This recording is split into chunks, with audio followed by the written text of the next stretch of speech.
नए साल में नई उम्मीदों के साथ इंडी अलायंस कुछ कदम बढ़ने की तरफ अग्रसर हो रहा है। इंडी अलायंस के दल अपने अपने दावे पेश कर रहे हैं, इसमें सभी के स्वार्थ निहित है, लेकिन जब तक त्याग नहीं हो तो जुड़ना भी संभव नहीं होता। अभी कल आपने खबरों में देखा होगा कि कुछ दलों ने अपने अपने दावे पेश किए हैं। कांग्रेस ने भी अपना दावा पेश किया है, जिसमें उन्होंने बहुत संतुलित तरीके से और तर्क संगत तरीके से दावा पेश किया है। मैं वीडियो में उनके दावों का विश्लेषण करूंगा, लेकिन उनके दावों में त्याग कम और तर्क अधिक दिखता है। तो प्रश्न उठता है कि यदि इंडियन अलायंस के अन्य दल अपने तर्कों के साथ आते हैं तो क्या गठबंधन हो पाएगा, और इसकी क्या गारंटी है कि गठबंधन का कोई दल कुतर्क नहीं करेगा। नमस्कार, आप देख रहे हैं अपनी बात अनिल के साथ। मैं वीडियो में आगे बढ़ूं, आपसे निवेदन है कि वीडियो को लाइक कर दें, मित्रगणों में शेयर कर दें और चैनल को सब्सक्राइब यदि अभी तक नहीं किया है तो। आज मैं इन्हीं तर्कों, कुतर्कों और संभावनाओं पर विचार करूंगा। बताया जा रहा है कि कांग्रेस ने 2019 में 421 उम्मीदवार खड़े किए थे। मेरे हिसाब से 423-24 के आसपास से गणना आ रही है। इस बार 375 उम्मीदवारों को खड़ा करने की बात कर रही है कांग्रेस, अर्थात 421 से घटा दे तो 46, लगभग 50 उम्मीदवार कम खड़े करने की बात कर रही है कांग्रेस। मैं आपको कुछ दिखाऊंगा। 3 टेबल बनाया है मैंने।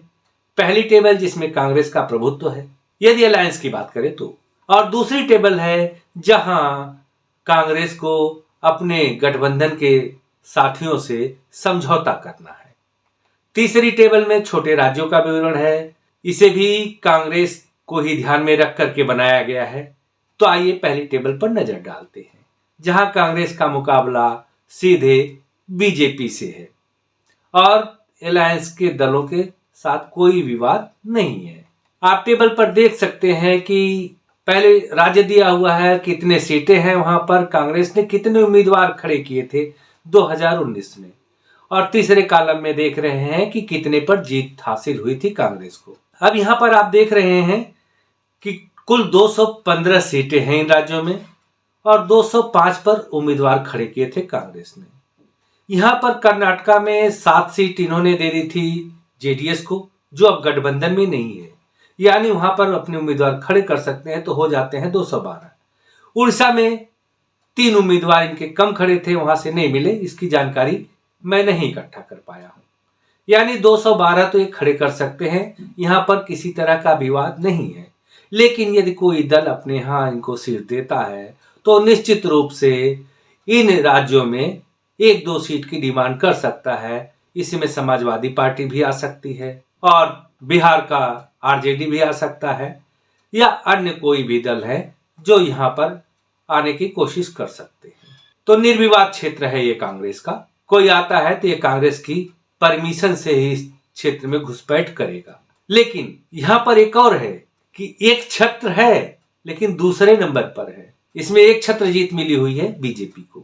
215 सीटों में से 205 उम्मीदवार खड़े किए थे कांग्रेस ने और जीत मिली थी केवल 11 उम्मीदवारों को। इस बात का ध्यान रहे। तो इन 215 में से 212 पर वो लड़ सकती है, या 215 उसके लिए पूरी सुरक्षित है, क्योंकि उड़ीसा में बीजेडी से, बीजू जनता दल से भी इनका कोई गठबंधन नहीं हो रहा है। अब मैं आ जाता हूं मुश्किल वाली टेबल पर, जहां इंडिया अलायंस के दल आपस में टकराएंगे, और ये है 10 राज्य, जहां उत्तर प्रदेश, बिहार, पंजाब, दिल्ली, केरल, झारखंड, पश्चिम बंगाल, तमिलनाडु, जम्मू कश्मीर और महाराष्ट्र।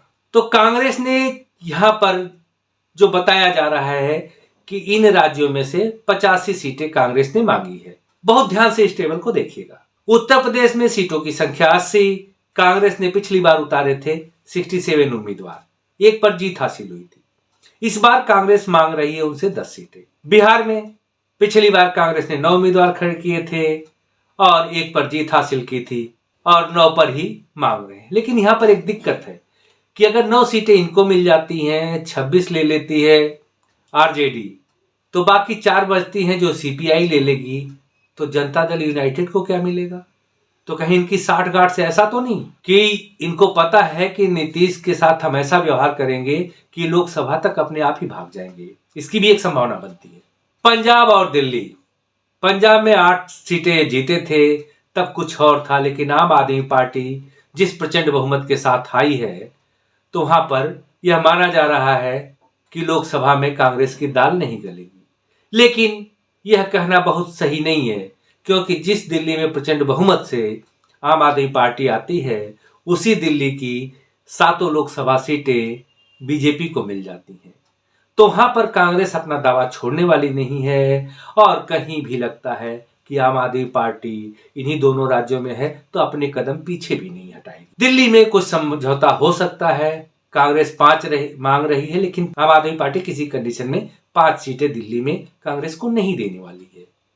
तो खटपट होगी तो उसके बाद पता है क्या होगा। अब आ जाते हैं केरल में। केरल में किसी तरह का समझौता नहीं होगा, क्योंकि ये सारे दल जो आपस में लड़ते हैं केरल में, यही अलायंस में है। तो एलडीएफ यूडीएफ इसमें आमने सामने की टक्कर होगी, इसलिए कांग्रेस ने वहां मांगा नहीं है। निश्चित रूप से 20 है, पिछली बार 16 उम्मीदवार खड़े किए थे, अब 15 पे जीत हासिल की थी। तो इस बार उम्मीद है कि 20 पे, या इनके साथ जो जुड़े हुए हैं लोग गठबंधन में, यूडीएफ में, वो लोग इसमें शामिल हो जाएंगे। झारखंड में 9 सीटें मांग रहे हैं, पिछली बार 7 मिली थी, तो 9 मिलना कोई बहुत बड़ी मुश्किल नहीं होगी, या 5, 7, 9 तक इनका समझौता हो जाएगा। पश्चिम बंगाल में पिछली बार इन्होंने 40 उम्मीदवार खड़े किए थे, 2 सीटें जीती थी। इस बार ये केवल 5 उम्मीदवारों के लिए टिकट मांग रहे हैं, 5 सीटों पर चुनाव लड़ना चाहते हैं। यहां भी किसी तरह से 2 से 4 के बीच में समझौता होने की संभावना है। लेकिन ध्यान रहे कि यहां पर 35 सीटों का त्याग कर रही है कांग्रेस। 57 सीटों का त्याग कर चुकी है उत्तर प्रदेश में, अब 35 सीटों का यहां पर त्याग कर रही है। तमिलनाडु में पहले 9 सीटों पर चुनाव लड़े थे, जिसमें 8 जीती थी, इस बार 10 मांग रहे हैं, तो कोई बड़ी बात नहीं है। जम्मू कश्मीर 5 सीटों वाला राज्य है, तो यह सुलझ जाएगा। 3 राज्यों में क्लेश हो रहा है, उत्तर प्रदेश, केरला, पंजाब दिल्ली का आम आदमी पार्टी के साथ है। ये चौथी राज्य के हिसाब से देखें तो 5वां है, लेकिन कांग्रेस की उलझने क्या है, हर जगह अलग अलग पार्टी से। उत्तर प्रदेश में समाजवादी पार्टी से है, पंजाब दिल्ली में आम आदमी पार्टी से है, महाराष्ट्र में इन्होंने पिछली बार 25 उम्मीदवार खड़े किए थे और इनका 1 उम्मीदवार जीता था, लेकिन इस बार वहां पर 26 उम्मीदवार खड़े करना चाहते हैं और कुल 48 सीटें। तो उद्धव ठाकरे जो 22-23 सीट जीते थे पिछली बार, वो कैसे इनको दे देंगे? शरद पवार इनसे बेटर कंडीशन में थे, लेकिन इनका दावा है कि भाई आप दोनों के दल असली तो है नहीं, नकली वाले हो आप लोग। असली दल तो आपसे टूट के अलग हो गया, तो आप लोगों की वैल्यू नहीं है, अभी मेरा महत्व है। तब ये बाहें चढ़ा रहे हैं वहां पर, तो उम्मीद है कि बाहें चढ़ाते रह जाएंगे। आखिरकार उद्धव ठाकरे एनसीपी आपस में मिल जाए, ऐसी संभावना है। कांग्रेस को दरकिनार होना पड़े, या उद्धव ठाकरे और कांग्रेस मिल जाए, एनसीपी को साइड होना पड़े, शरद पवार वाले गुट को। ये संभावनाएं बन रही हैं। अब इनको टोटल जोड़ेंगे तो कुल 308 सीटें हैं, जहां पे 198 उम्मीदवार खड़ा किया था कांग्रेस ने। 37 सीट जीती थी कांग्रेस ने, यहां पर 308 198 जो उम्मीदवार खड़े किए थे, और अभी वहां से 85 मांग रहे हैं। केरला को छोड़ रहा हूं इसलिए, तो जहां 85 मांग रहे हैं, यहां पर देखेंगे कि 57 वहां छोड़ दिया, 35 सीटें छोड़ रहे हैं, तो कुछ न कुछ समझौता दिखा रहे हैं तर्क के तौर पर। अब देखते हैं कि कांग्रेस छोड़ क्या रही है। कांग्रेस 215 सीटों पर उम्मीदवार खड़े कर सकती है, वो तो बिल्कुल जैसा मैंने बता दिया। लेकिन दूसरा 198 उम्मीदवारों में से वो 100 उम्मीदवार मांग रही है। 15 को निकाल देते हैं केरला वालों को, तो मांग रही है कितने? 85। लेकिन इन 85 में छोड़ कितने रही है? 100 उम्मीदवार अपने कम कर रही है यहाँ पर। तो कांग्रेस का तर्क इस तरीके से है कि जहां जो पोजीशन थी, 100 उम्मीदवार छोड़ रही है अपने, और 85 सीटों पर दावा कर रही है। वही पंजाब और दिल्ली, थोड़ा सा अगर आम आदमी और कांग्रेस सकारात्मक रवैया अपनाएंगे तो हो सकता है कि आम आदमी पार्टी कांग्रेस के लिए पंजाब में 5 सीटें और दिल्ली में 2 सीटें लड़ने के लिए दे दे। अगर इससे ज्यादा कांग्रेस दावा करेगी तो उम्मीद कम है कि आम आदमी पार्टी इसके लिए सहमत हो। तो ये तो रहा कांग्रेस का तर्क। अन्य राज्य हैं छोटे छोटे, जहां अरुणाचल प्रदेश है, गोवा, मणिपुर, मेघालय, मिजोरम, नागालैंड, सिक्किम, त्रिपुरा, अंडमान, चंडीगढ़, दादरा, दमन एंड दीव। यहाँ पर कुल 17 सीटें हैं, जहां पर कांग्रेस ने कुल 16 उम्मीदवार खड़े किए। तो 16 198 हो गए, जहां पर क्लैश वाली कंडीशन है, और 17 ये हैं, तो 214 उम्मीदवार तो यही हो गए, और 205 खड़े किए थे, तो 419 उम्मीदवार तो यही हो जाते हैं कांग्रेस के, और समर्थन में एक दो रहा होगा, ऐसा हो सकता है। अब इनके अलाइज क्या चाहते हैं कांग्रेस के साथ? तो कांग्रेस की बात हो गई। उन दलों का है कि कांग्रेस 300 से कम सीटों पर चुनाव लड़े, लेकिन यह होगा कैसे? पिछली लोकसभा में आरजेडी का एक भी सांसद नहीं था, लेकिन वह 25-26 सीटों का दावा करेंगे और कांग्रेस वहां से 10 सीटों की मांग कर रही है। तो इस तरह से कहा तो जाएगा कि जिसके सांसद थे ही नहीं वह कुतर्क कर रहा है आरजेडी, लेकिन सच्चाई तो यह है कि धरातल पर आज की तारीख में वो मजबूत हैं, जैसे पंजाब में आम आदमी पार्टी मजबूत है, लेकिन पिछली बार 8 सांसद जीत के कांग्रेस वहां दावा कर रही है। उसी तरह से आरजेडी का भी दावा है कि बिहार में हम मजबूत हैं, क्यों विधानसभा में उसके 79 विधायक हैं उसके। तो यह तो सच है कि आरजेडी का दावा कुतर्क कहा जाए भले ही, लेकिन दावे में दम है। तो क्या यह गठबंधन कितना आगे जाएगा? ये गठबंधन टूटेगा तो उत्तर भारत के दलों के कारण टूटेगा, विशेषकर पंजाब, दिल्ली, जहां आपका जोर कांग्रेस से अधिक है। उत्तर प्रदेश में कांग्रेस को 10 सीट देने से पहले अखिलेश यादव मध्य प्रदेश का वो दृश्य अवश्य याद दिलाएंगे, जब रात को 1 बजे तक इनके आदमियों को बिठाया था, प्रेजेंटेशन दिखाई थी, सारे विवरण मांगे थे और बाद में टाटा फिक्स कर दिया था।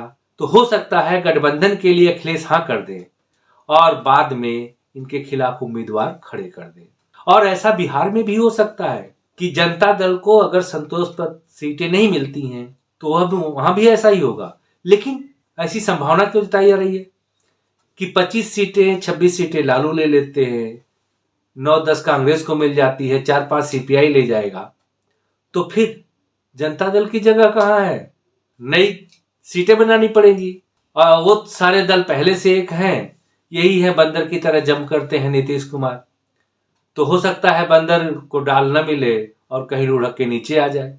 यह गठबंधन चलेगा, निश्चित रूप से चलेगा, अगर रेत की दीवार बन सकती है तो। और संभव है कि इंडिया अलायंस इस गठबंधन को इसी स्वरूप में बनाए रख सकता है, निश्चित रूप से।